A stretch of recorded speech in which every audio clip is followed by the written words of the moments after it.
Presiden Ukraina Volodymyr Zelensky diagendakan berbicara pada pertemuan negara-negara makmur G7 atau G7 hari ini.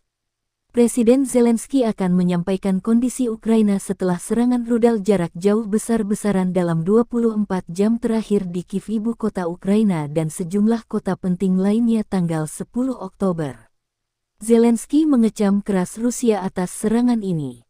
Zelensky mengunggah video terbaru sedang berada di kota Kiev dan selamat dari serangan Rusia itu. Fasilitas energi di seluruh negeri, wilayah Kyiv dan wilayah Khmelnytsky, Lviv dan Dnipro, Vinnytsia, wilayah Ivano-Frankivsk, Zaporizhzhia, wilayah Sumy, wilayah Kharkiv, wilayah Zhytomyr, wilayah Kirovohrad di selatan jadi target Rusia. Mereka menginginkan kepanikan dan kekacauan. Mereka ingin menghancurkan sistem energi kita, kata Zelensky. Zelensky mengimbau warga tetap berada di tempat persembunyian dan mematuhi imbauan pemerintah. Melansir Reuters, ini adalah serangan rudal terbesar Rusia ke wilayah Ukraina sejak awal konflik Februari lalu. Juru bicara militer Rusia Letjen Igor Konashenkov menyebut serangan hari ini merespon apa yang dilakukan Ukraina di jembatan Crimea.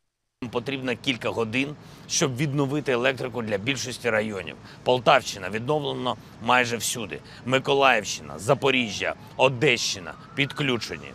Черкаси є. Хмельницький у більшій частині міста світло є.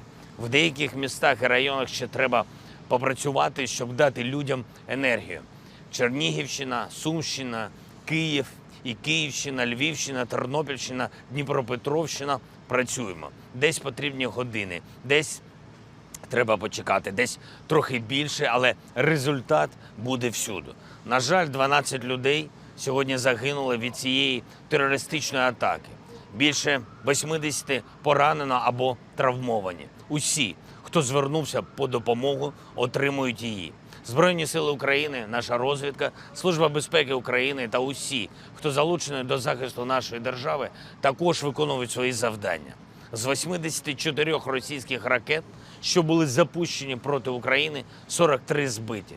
Із 24 російських безпілотників 13 збито. І навіть після цього, кожні 10 хвилин, я отримую повідомлення про збиття іранських шахідів.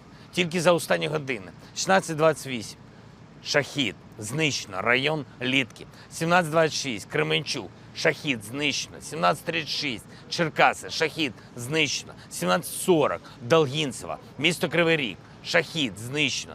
17:50, Апостолова, шахід, знищено. І так увесь день. Зараз, коли я говорю, я продовжую отримувати ці повідомлення, тому дотримуйтесь, будь ласка, правил безпеки і зважайте на повітряну тривогу. Небезпека ще є, але ми боремось. Я дякую нашим повітряним силам та підрозділам сухопутних військ, що були задіяні сьогодні. Очільники терористів кажуть, ніби вони влучили по всіх цілях, які планували. По-перше, брешуть, як завжди. По-друге, брешуть, як завжди. Погляньте, будь ласка, на їх реальні цілі, окрім об'єктів енергетики. Погляньте тільки на один лише приклад нашої столиці. Перехрестя у Києві, де я зараз стою. Перехрестя вулиці Володимирської, бульвару Шевченка. Ось така вам ціль. 700 метрів звідси дзвіниця Софійського собору. Москви ще не було, коли він вже стояв. Трохи далі Володимирська гірка – місце, яке стало джерелом християнства і культури для Сходу Європи, в тому числі для території, яка значно пізніше стала називатись Росією. Поруч зі мною корпуси університету Шевченка, який невдовзі відзначатиме 190 років. Вони пошкоджені зараз цим російським ударом. Але ми все відновимо. Міський будинок вчителя теж сьогодні зачепило. Свого часу там працювала Українська Центральна Рада, і це місце завжди було для українців місцем пам'яті про нашу величну історію державотворення. І прямо за мною дитячий майданчик у парку Шевченка, який теж став мішенню для російської ракети. Але він не просто у парку Шевченка, він на одній з головних київських музейних вулиць.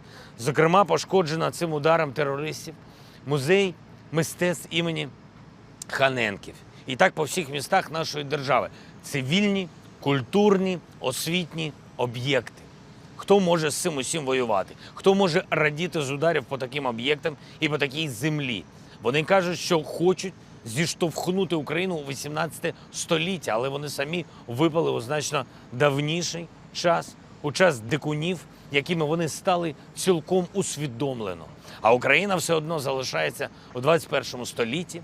Київ бачив різних чужинців і пережив їх усіх. Київ переживе і цю навалу терористів, у яких немає історії, і немає традицій, немає культури. Вони тимчасові. І навіть якщо 70 років живуть, нічого не встигнуть зрозуміти.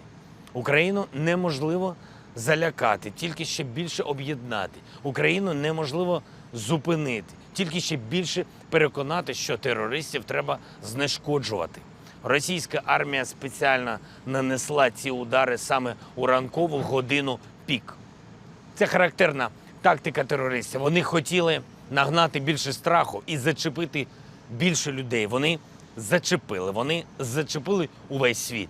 Сьогодні я вже говорив з канцлером Німеччини, президентом Франції, еміром Катару, президентом Польщі, прем'єр-міністром Нідерландів, прем'єр-міністром Британії, генеральним секретарем ООН, провів зустріч з послом Сполучених Штатів Америки. Заплановані зараз у мене розмови з прем'єр-міністром Канади та президентом Сполучених Штатів. Завтра прем'єр-міністр Італії. Я дякую всім за чітку підтримку. Консолідуємо світ і відчуваю, що світ з нами. На завтра вже заплановано екстрене засідання G7. Працюємо над резолюцією для Генасамблеї ООН щодо засудження Росії за всі її ескалаційні кроки і за її терор. Терор неминуче отримує глобальну відповідь, і відвертість російського терору тільки спонукає усіх до більшої рішучості. Щодо енергетики, ми зробимо все, щоб відновити нормальне виробництво і постачання електрики. Нам потрібно, щоб електрика була у всіх родинах, незалежно від будь-яких проявів російського терору. Нам потрібно, щоб енергією були забезпечені усі наші домівки в усіх областях України. Тому зараз нам потрібне розумне споживання електрики, є години пікового навантаження на енергосистему. І ці години з 17 по 22 я дуже прошу вас, будь ласка, у цей час споживайте електрику так, щоб не перевантажувати енергосистему. Прання, просування, ремонт і використання інших електроприладів, які споживають багато енергії, будь ласка, переносять до 17 години або після 22-ї. Велике прохання. Чим більше українців будуть споживати електрику саме так, тим більше стабільно працюватиме наша енергосистема. Ми робимо все, щоб отримати сучасну ППО. Я дякую партнерам, які вже прискорюють постачання. Робимо все, щоб посилити наші Збройні Сили України. І вже зараз окупанти не можуть нічого нам протиставити на полі бою, а тому і вдаються до цього терору. Що ж, зробимо поле бою ще боліснішим для ворога і відновимо усе зруйноване.